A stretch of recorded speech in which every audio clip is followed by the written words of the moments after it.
even the words reflect that. There is Prakrit, which the word explains the language which naturally exists. And then there is Sanskrit. So here, a classical language, Sanskrit language, which Sheldon Pollock and all other scholars keep saying that there is a clash between Sanskrit, and Sanskrit tries to destroy other languages, and this is what happens because they see what they do in their homeland, they see it reflected here. But then she says, here is something written in pure Sanskrit, a great epic, and it sings to the glory of a region. So there is no difference like this. Just minutes ago before lunch, because Dr. Kapilapurji knew that I was here, so he called me and he gave me an example of Margiya and Desi, because yesterday also in another talk I happened to hint on it. So he said that I liked, and this here is an example, and I'll quote him, because he says that Adi Shankar once gives an example.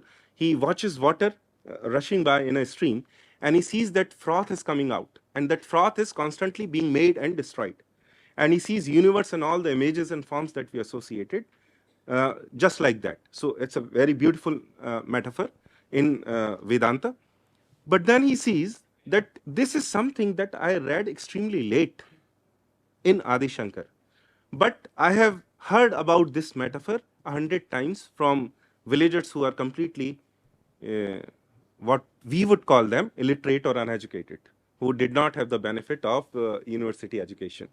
So this thought, this culture percolates everywhere, because there was the Vedic age, there were the Vedas. Of course, it's a very technical thing to do, to perform a Vedic yajna. So of course, only a certain class was community was allowed to do that because they were trained in that. But the benefit of that yajna would be bestowed upon everyone, no matter which community would be in.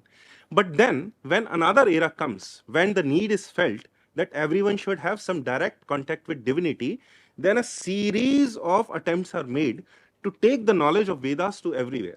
For example, Natya Shastra, it declares, it is its declared goal in very second or third shloka, I guess. They say that the Natya Shastra is created to take the knowledge of the Vedas to people and communities which were hitherto not being able to partake the knowledge of the Vedas.